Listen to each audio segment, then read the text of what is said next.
After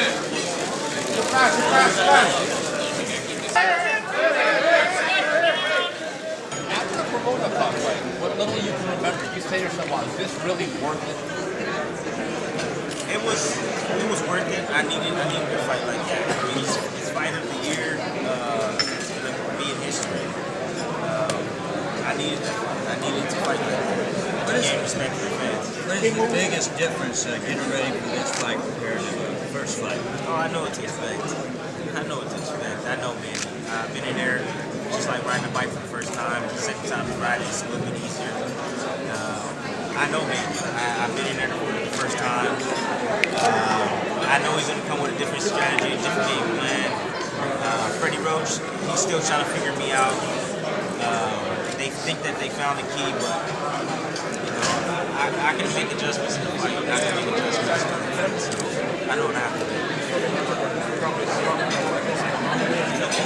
I just slowed down with Provodnikov because I set out to prove that I am a true champion and that, just show who I am, man, that I'm a warrior. And I need to fight like that because, like I said, people have very sour tastes in their mouth after the Pacman fight.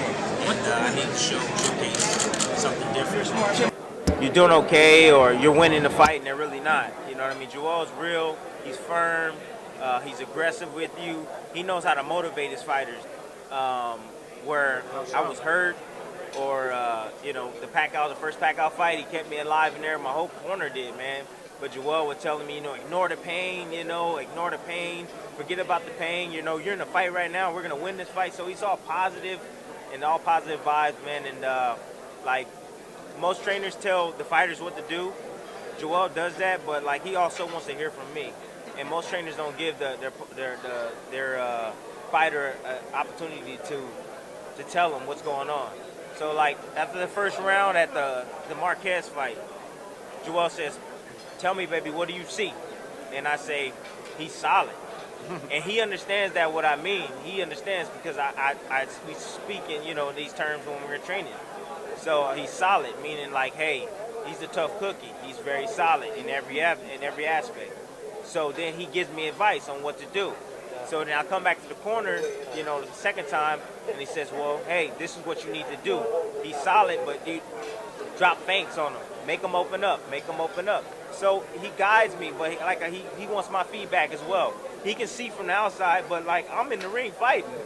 I can say, Joel, I can't do that because of this. And he'll say, all right, well, do this and then do this.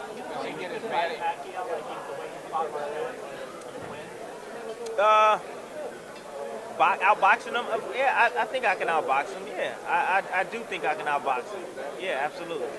Does Joel get mad at you in the ring, in the corners? He gets pissed off at me. Yeah, when I don't listen, he gets pissed off at me. Yeah, he drops the F-bomb about 100 times in one round. You got to put the mute button when it kills you. But I like that, man. That's what motivates me. That's what gets me fueled and fired up and keeps me going in the ring, And he doesn't pity me. You know what I mean? He doesn't give me pity. He's always firm and aggressive with me and getting control of me. But he's like that. I'm training less weeks. Why is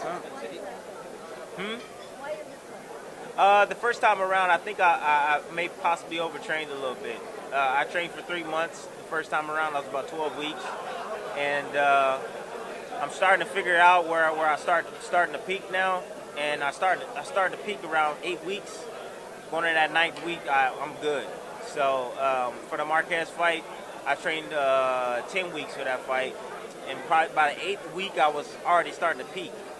So then we have to taper down a little bit, but yeah, that's why I'm training less. Are you doing much running or bicycling?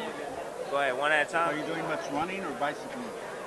Running, I run like Forrest Gump, man. I do a lot of. I'm be running. Right now, I'm not even running right now. I won't start running until Monday. Tim, I talked to Andre Ward, and I asked him, who's the toughest guy you ever fought? You know what he said? Tim Bradley. Tell me about the fight with Andre Ward. The amateurs.